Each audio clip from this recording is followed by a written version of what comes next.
do it, because there is always a possibility of getting caught up in the outside activity. It is not that you will lose your realization, but you lose your awareness for short periods of time because you get caught up with outside activity sometimes. Another reason is when a person has taken it upon himself to transmit the knowledge, it becomes very important for him to keep in touch with the practice, because otherwise he will start talking in that kind of words, or he will stop talking totally, where he will be useless as a teacher. See, Gautam Buddha has taken it upon himself to make sure that thousands of people are enlightened in his own lifetime. When a man has taken up this kind of mission in his life, it's very essential that he keeps in touch with the practice. If he loses in touch with the practice, he may not know how to teach the practice. He may be very meditative. In his presence, people may be thrilled, but he will not be able to teach the practice.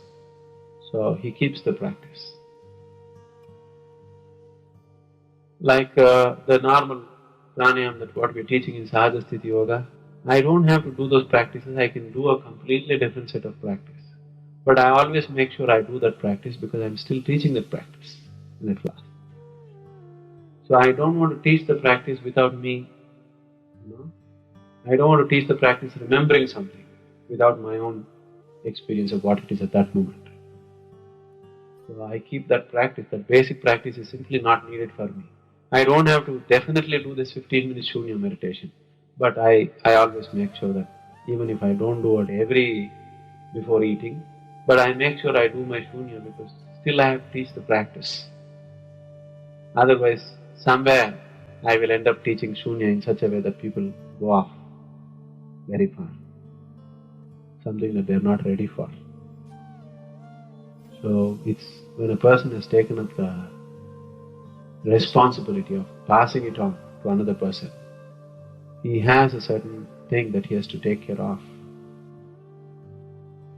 It's very easy just to drop all this inside Velangiri Malai and forget about everything. Really, it's very easy. And many times it's tempting. Now, my life has just become like that. At one time, I dropped my bag.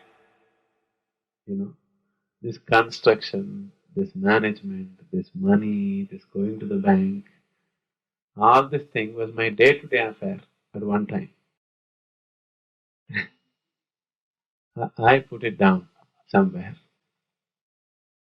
No, with this foodie business, now construction is back into my life, management is back into my life, accounts are back into my life, all these checks and passbooks, this is something that I just never wanted to see again in my life.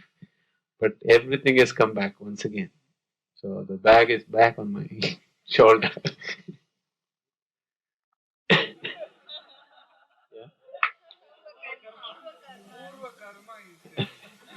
It's not purva karma, it's a choice. There's really no compulsion even now. Even now there's no compulsion. I can just hand it over to you. You handle it the way you handle it, okay? If you handle it right, it'll happen well. If you handle it wrong, it'll go down. It's up to you. Because personally, it doesn't mean a damn thing to me. Really. Personally, it doesn't mean a damn thing to me whether the ashram comes up or goes down.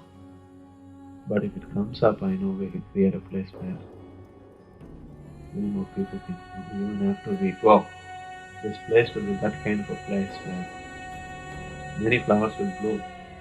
Even after we go, we will live that quality here and go. That's for sure. And once the opportunity is there, it's worthwhile doing it.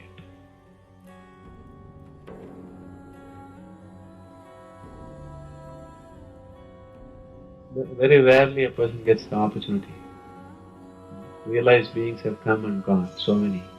But very few got the opportunity to have many flowers blooming around them. They all were lonely flowers somewhere. Very few had the opportunity to see that, and it's fun. It may not really decide your life. It really doesn't decide my life. how many people are going to be here, what they are going to become, whether they are going to go down the drain or flower into really their heights. It will not make any difference to my life anyway. It will make a difference to what we are doing now, the activity now. But in real sense, it doesn't make any difference to me. But you are here anyway. This is the last trip. Why not have all the fun at home? Really. This is the last trip, there's no doubt. This time we are not going to stand on the mountain and announce Tiruppi Varva. Tiruppi Varamata.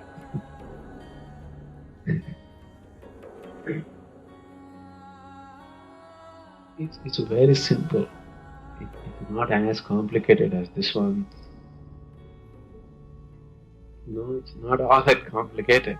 It's so simple. But the simplicity of it is such, to grasp that, you have to go through a complicated process. It's unfortunate. Now the whole essence of Zen is just this. They dropped the complicated and managed to do just the simple, as it is.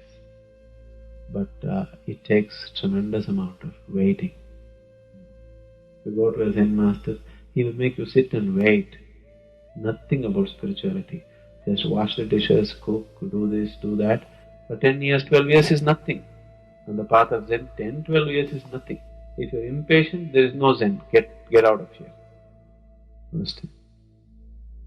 This Buddha started, but the Zen people took it to limits, They just make a person wait for 12, 15, 20 years is simply nothing. It's like minutes for the master. He makes you wait. It's okay. Only when you have that kind of patience. There's absolutely no urgency, but you're sincere in every act that you do. If there's no urgency, people are lax. There's urgency, they're all like that for some time. No urgency means they become like this.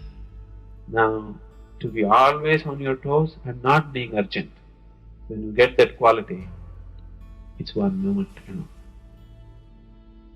So, that's a different path, I would say, with the present kind of mind that people have.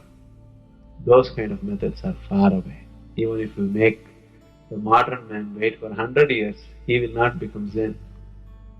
You beat him with a stick, it will not work. When a man is in a certain level of awareness, when he has just handed over his will to the master, now just a tap with a stick may do miracles. But this man who is thinking, calculating and doing things, you beat him with a stick, tomorrow he will go with another stick. That's all he will do. So those methods are out. This is a more scientific approach. It may look like little slow. This would be slow in normal conditions. This many pranayams in such a short time, and still all of you are normal, nobody will believe it. Okay? You take the pranayams that we are going to do in 30 days, you take this to some genuine master anywhere. If somebody who is really into yoga, that kind of a person, and tell him I learned all this in 30 days, I really practice them sincerely every day, twice a day, he will say it's all nonsense. Because if you have to teach this much, you need at least 3 to 7 years or 12 years to, make the body accept it. Here we are throwing ourselves around, literally. We will start a different process in the next 3-4 days, where if you're willing, we will make you see something totally different, okay? Really different. I'm literally throwing myself around. If you're willing, you sit next to the pole. Look at the pole, really. Don't hallucinate. Simply look at the pole, meditate upon the pole. And if you don't, you come close to me and how you feel. The same vibration, the same feeling. Maybe even the same smell of the body, the same breath you will feel in the pole. You please try and see. We will go through a process, how to go about this we will see in the next 2 days. I want the energy to be sufficiently high, then it's very easy to sense these things. Let's do the mandala pranayama.